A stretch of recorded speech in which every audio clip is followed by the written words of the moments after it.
Can you become keto-adapted while eating carbs? What? Is it possible to run on a fat-burning engine without eating a strict ketogenic diet? That's impossible. Can you have your cake, your steak, your bacon and eggs, and eat it too? Are you mad? Welcome to the Body Mind Empowerment Podcast. I'm your host Simland, and that's the topic of today's episode. We're gonna talk about what is keto adaptation, how you can become keto adapted, and how you can implement different carbohydrate and nutrient timing strategies to improve metabolic flexibility and become ultimately keto adapted. Body Mind Empowerment. Get stronger, faster, smarter, quicker, friendlier, more helpful, more driven. Everything the body needs. Control your mind. Okay, I'm gonna give you like a huge spoiler. Yes, you can become semi-keto adapted while eating some carbohydrates, and you can get into ketosis without eating the ketogenic diet. Ta-da! But first of all, we have to define what are ketosis and keto adaptation. They may sound very similar, but they have their own nuances. Here's the difference. Being in ketosis is the actual metabolic state with ketone bodies of 0.5 millimoles and above. You can be in mild ketosis already after fasting for 24 hours, but it doesn't mean that you're gonna be using that fat and ketones for fuel. You can also raise your ketones by taking ketone supplements, but it doesn't mean that you're gonna be burning them for ATP. Higher amounts of ketones in the blood show signs of being in ketosis, but they're not indicative of greater fat oxidation or keto adaptation. It's a trap! Keto adaptation is the process by which your body adapts to using fat and ketones as a primary source of energy instead of glucose. This is more of like a matter of degree. There are different stages to keto adaptation, and they're gonna gradually improve your body's ability to use fat and ketones as fuel at different intensities of physical exercise. The difference between being in ketosis and being keto adapted is like the difference between a light switch and natural sunlight. You can dim the light or turn it on instantly, thus entering into a state of ketosis, but to actually reap the benefits of keto adaptation, you have to go through the gradual process of rising to the zenith like the sun to avoid the circadian mismatch. And it's not gonna happen that quickly. The fact of the matter is that to successfully follow the ketogenic diet long term, you have to become keto adapted, because you can have up to 3.0 millimoles of ketosis but still feel like crap. More ketones isn't better or healthier, it's the efficiency of those ketones that matters.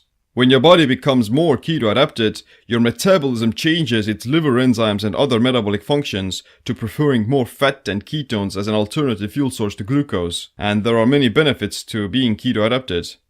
You increase rates of fat oxidation by default. You'll start burning more fat at different levels of intensity. At lower intensities such as walking or cardio, you're already burning mostly fat for energy.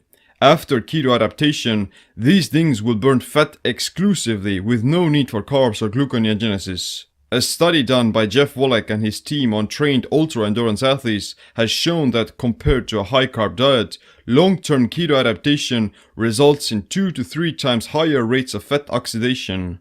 The time it took to replenish muscle glycogen after 3 hours was also very similar. This study also shows that after keto adaptation, you increase the body's ability to use more fat and ketones at higher intensities as well, which means that you're sparing muscle glycogen when doing harder exercise, and you can burn more fat.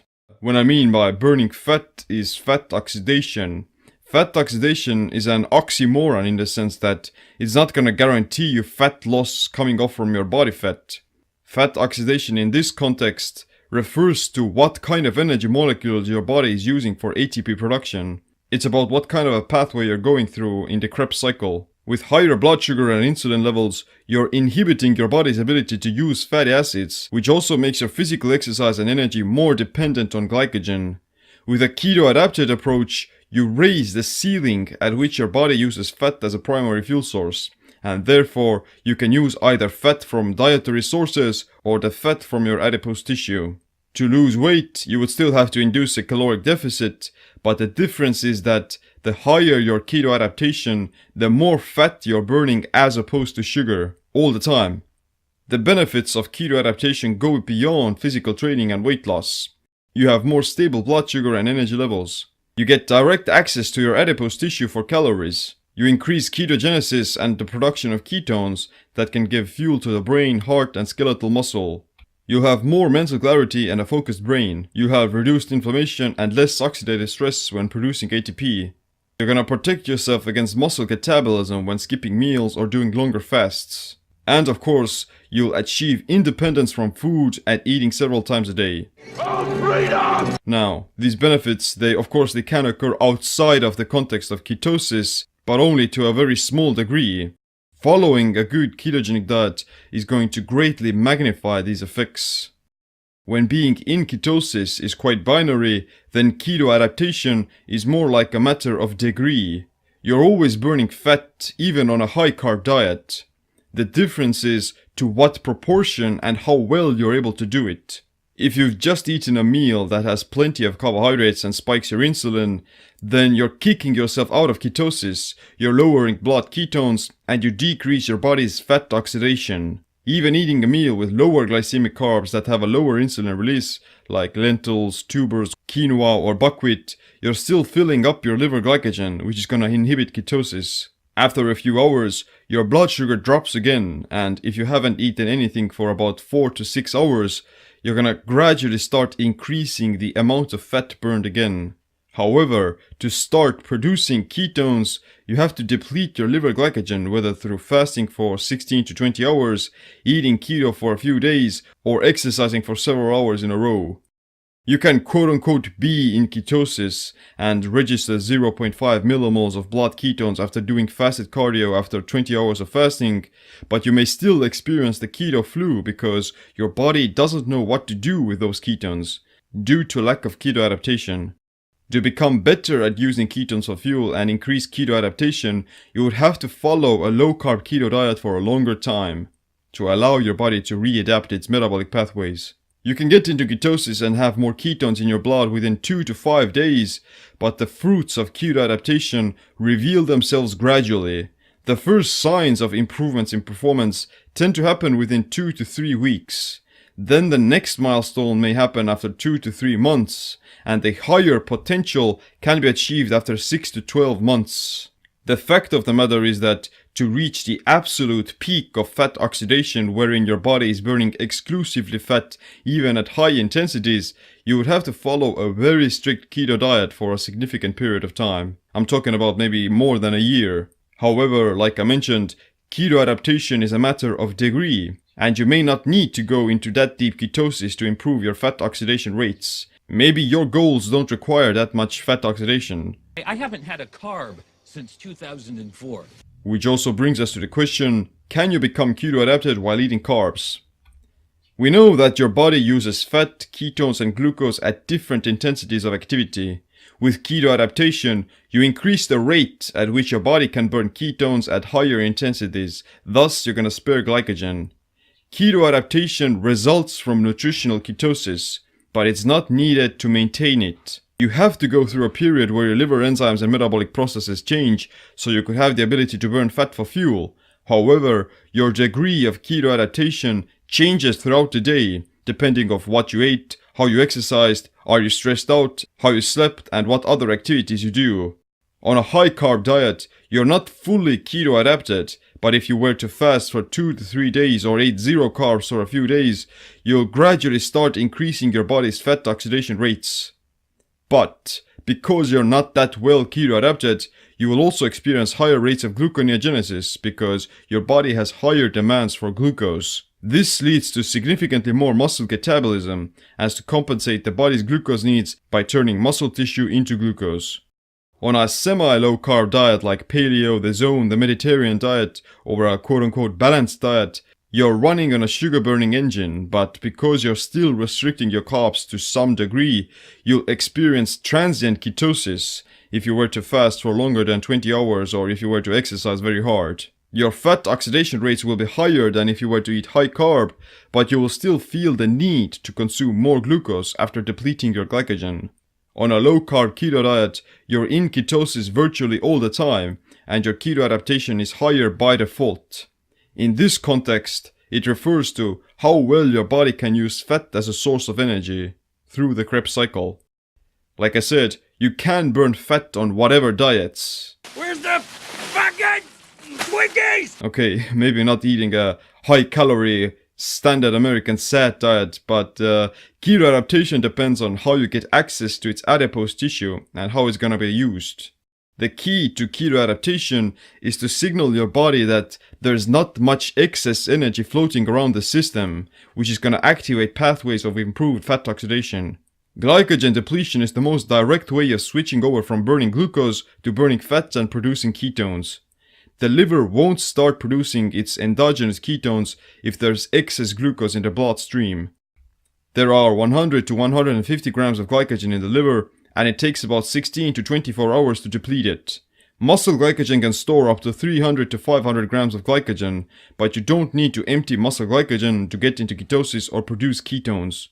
Muscle glycogen gets used during high-intensity exercise, and it can even get replenished without the consumption of carbohydrates through the same process of gluconeogenesis. Fatty acid molecules can be converted into glycogen. Essentially, whenever your body is running low on glycogen, it ramps up ketone production and activates other metabolic processes that promote keto adaptation.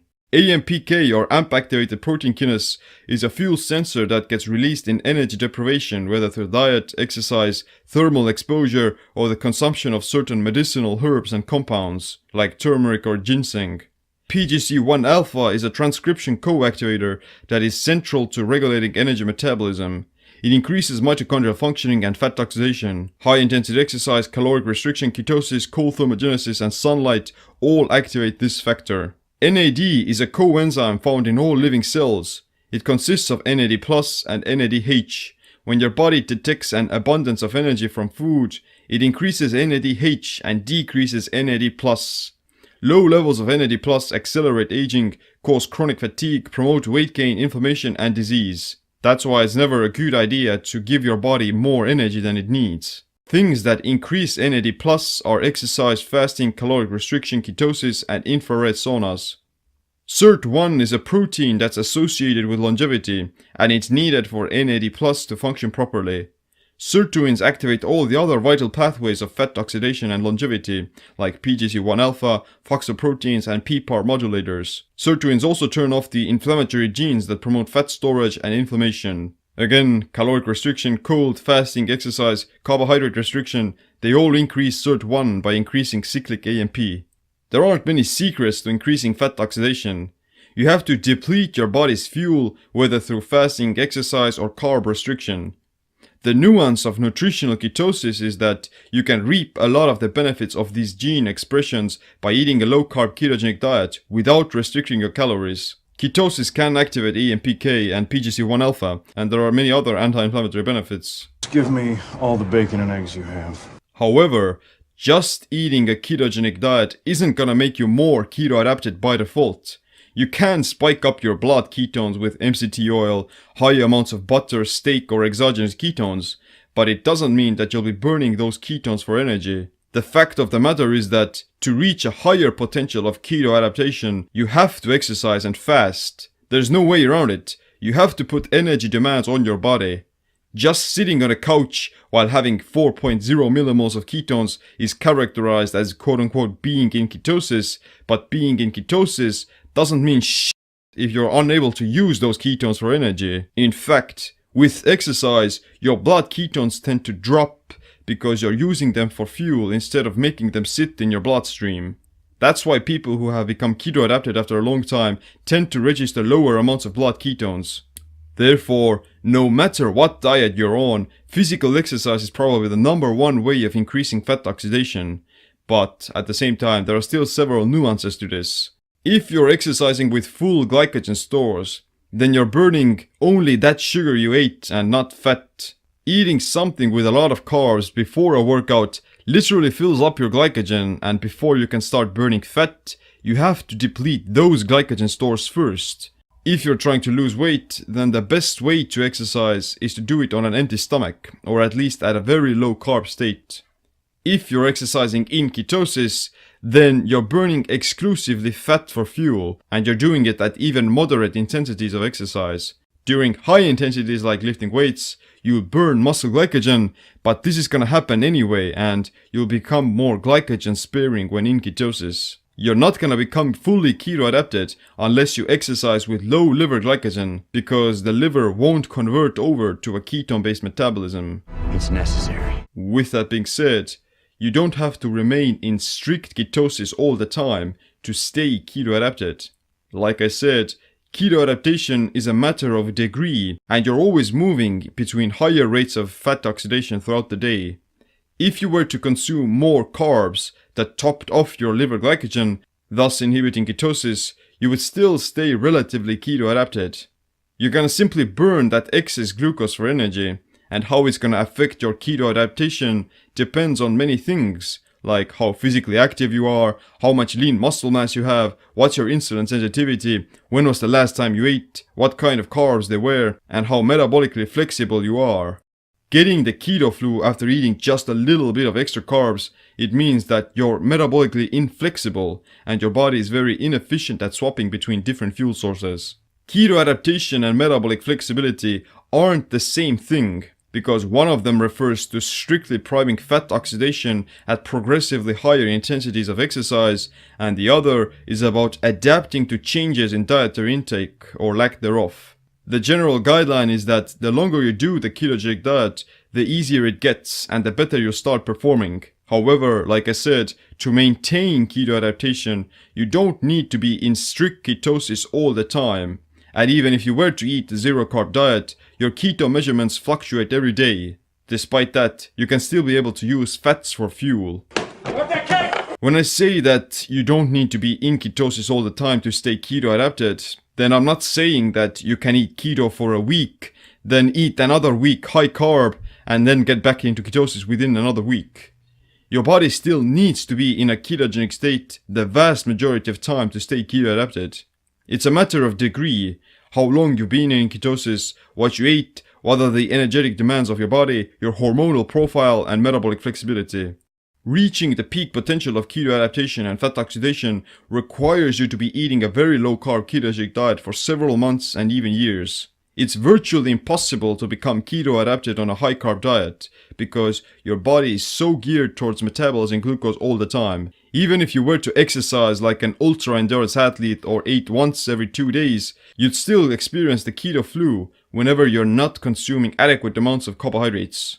To stay keto adapted while eating carbs, you have to lay the foundation with a well-structured ketogenic diet. And then you have to work on improving your metabolic flexibility as to be able to swap between carbs and fats for fuel. The foundation to metabolic flexibility is the ketogenic diet because you need to be able to burn fat as a primary fuel source. On a high carb diet without keto adaptation, you're only capable of burning glucose while not being able to use ketones. But in order to avoid bonking after your glycogen runs out, and not to get the keto flu whenever you eat some carbs, you need to go through a period of keto adaptation. Both aerobic and anaerobic conditioning is also needed. The purpose of your training should be to increase mitochondrial density, which are your cell's ability to produce energy whether from ketones or carbs. Metabolic flexibility is a matter of degree like keto adaptation. An organism with greater muscle glycogen stores and improved insulin sensitivity can absorb more glucose than the one with lower energetic demands. That's why there's a huge difference between athletes and sedentary people. The timing of fuel intake is also vital, as consuming carbohydrates when your body isn't primed to using them will lead to a completely different result, even in people who are physically very fit. Even Rich Froning could get diabetes if he ate too many carbs in the wrong context. Eating more carbs than your body can handle when you've been sitting around all day is gonna instantly kick you out of ketosis because your muscles have already gotten adequate amounts of energy from fat. If your muscle glycogen stores were to be completely empty after a long resistance training workout, then they're more primed to shuttling any excess carbs into the muscle cells without inhibiting keto adaptation. Eating carbs with poor insulin sensitivity is generally very bad, as it literally makes those carbs more likely to be stored as fat. That's why it's important to get enough sleep, stay physically active, and eat relatively low carb whenever you're not exercising. It's necessary. So let's talk about how to improve metabolic flexibility and stay keto adapted while eating carbs. First, You have to establish nutritional ketosis by doing a low-carb ketogenic diet for at least 2 to 4 weeks. Generally, you can get into ketosis faster with fasting and exercise, but your body still needs some time to keto-adapt. Even if you're not planning on staying keto for a longer period of time, you'd still want to make the baseline template of your meals low-carb, because it's gonna keep your body's glycogen stores lower and it's gonna improve fat oxidation, insulin sensitivity, and general health. Secondly, after the first period of keto adaptation, you can start tinkering with some carbohydrates to improve your performance. Keep in mind that to stay keto adapted, you have to be using carbs only as performance enhancing tools, not as something you can simply get away with. Well, this slinky thing, it ain't over yet. Third, the fact of the matter is that you still wanna be eating relatively low carb, especially at times when you're not exercising. Hell, I would recommend to eat only when you're exercising, because at other times your body doesn't really need a lot of energy, and if you were to practice intermittent fasting, you would promote ketosis, you would improve keto adaptation, you'd detox your system with autophagy, you would boost growth hormone, you'd save a lot of time, money, and you would prime yourself to greater nutrient partitioning after you start eating again. In my opinion, it's much better to not eat anything at all on days when you're mostly sedentary and you're not moving around a lot, because fasting would be that much more effective. Fourth, when you're able to go with food for over 24 hours and not experience hypoglycemia or muscle weakness, then that's a good indicator of keto adaptation, at least the first signs of it. At this point, your physical performance at all intensities is generally the same, and you don't need carbs to fuel your training. However, you can still use a few hacks that include strategic carbohydrate consumption. The first one is the targeted ketogenic diet, or TKD. It involves consuming a small dose of carbohydrates during your most intense workouts. You eat like a ripe banana, a piece of grapefruit, or 5 to 10 grams of dextrose powder with a protein shake. This suits best for sports that involve the creatine phosphate system, or a lot of anaerobic bursts such as CrossFit, Ironman triathlon, team sports, or pro bodybuilding. Less intense exercise that has more frequent resting breaks, like powerlifting, track and field, or gymnastics, they don't require that many carbs because your glycogen stores have more time to replenish themselves. Nevertheless, you can still safely do TKD with these sports and stay keto adapted. Activities that don't suit the targeted keto diet are low intensity cardio, endurance sports, yoga, walking your dog, mobility, or recreational activities like bouldering. The second one is the cyclical keto diet. It involves eating keto for 5 to 6 days, then having a day of eating more carbohydrates, and then returning back to keto. In my opinion, this is not ideal for staying keto adapted because you may experience the keto flu after the first 2 days of carving up. However, if you do these more often, then you can improve your metabolic flexibility and you can probably learn to get back into ketosis faster. It also depends on how many carbs you're consuming and whether or not your muscle glycogen stores have been depleted before you carb up.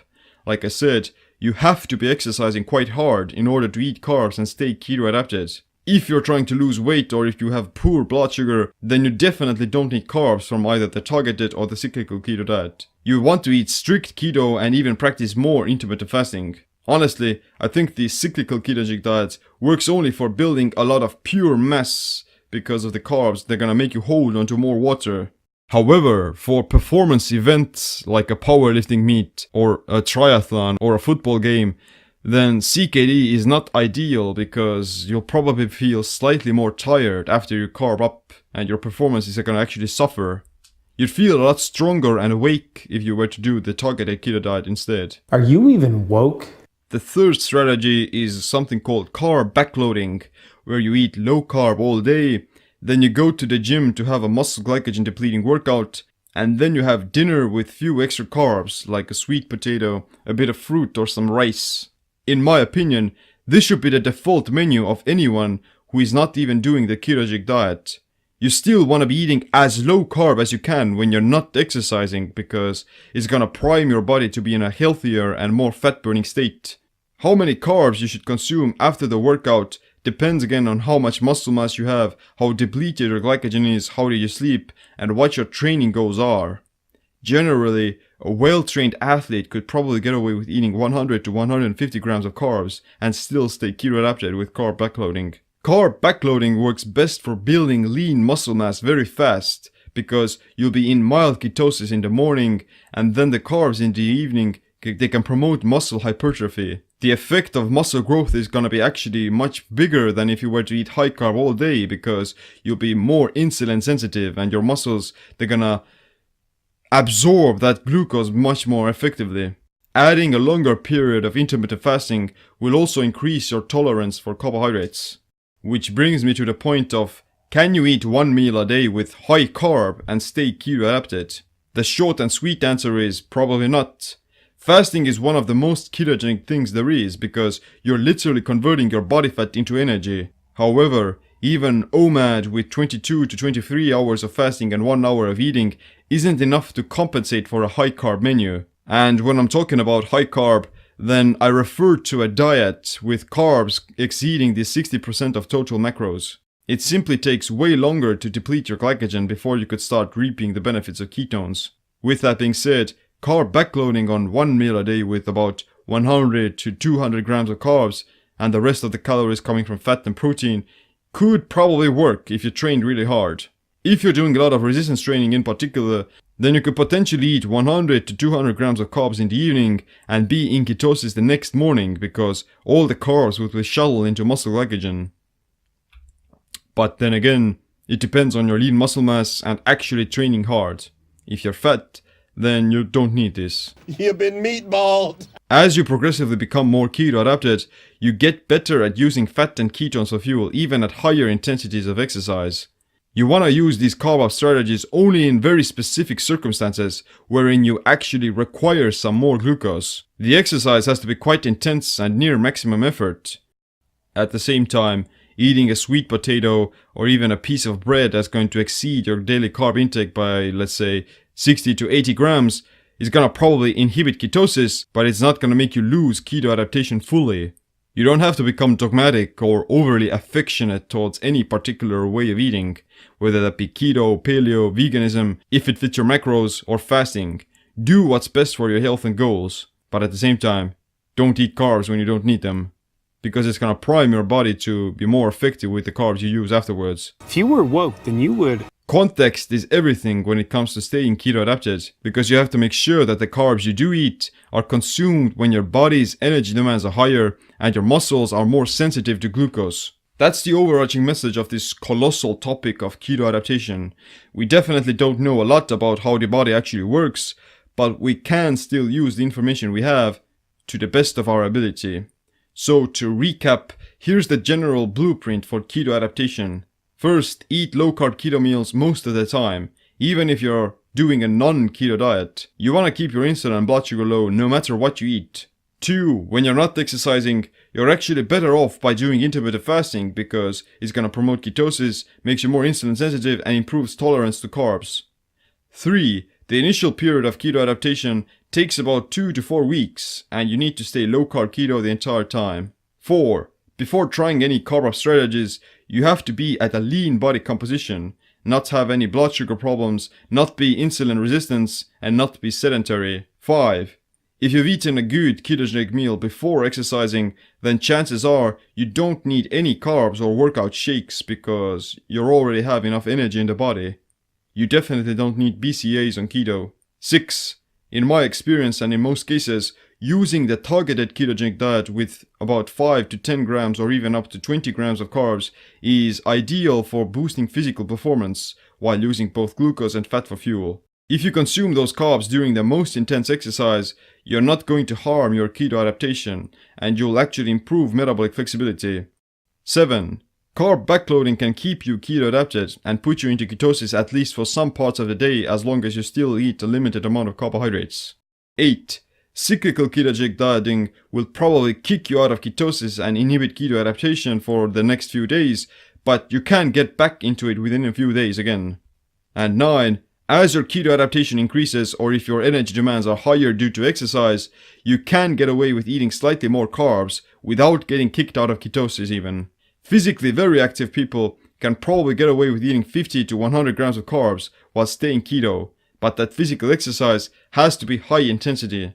All of this still depends on the context of the situation, your muscle mass, your glycogen state, your gut microbiome, your carbohydrate timing, and even how well you slept last night.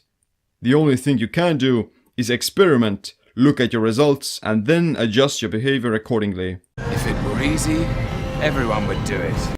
If you want to know how to become a keto-adapted beast that can fast for a week without losing your sanity, that can burn more fat while exercising, that can build lean muscle mass without getting fat, that can reap the cognitive benefits of ketones, that can stay keto-adapted while eating carbs and maintain metabolic flexibility, then you just have to check out the Keto Fit program. It includes the entire process of starting a ketogenic diet, how to become keto adapted, how to exercise, what to eat, in what amounts, and how to strategically use carbohydrates in different scenarios. There are over 50 recipes for both low-carb breakfast, dinner, dessert, snacks, and healthy high-carb foods that won't give you metabolic syndrome but gonna keep you ketotic instead. It has a 30-day meal plan with exact macronutrient ratios and grams of how much food to eat. A 4-week workout routine that incorporates resistance training, aerobic conditioning, mobility, and general functional fitness. And a ton of extras with cool biohacks and other holistic health practices that improve your well-being and performance. The Keto Fit program is the blueprint for becoming keto adapted for life. That's it for this episode. You probably gained some more insight into what is keto adaptation and how you can stay more keto adapted, but most importantly, you have to practice and see how your body responds to different fuel sources. If you want to support us, then I would greatly appreciate it if you could leave us a review on the iTunes or the other social media platforms. Definitely check out the show notes for the topics that we discussed in this episode. Thanks for listening. My name is Seem. Stay tuned for the next episode. Stay empowered. If you were woke, then you would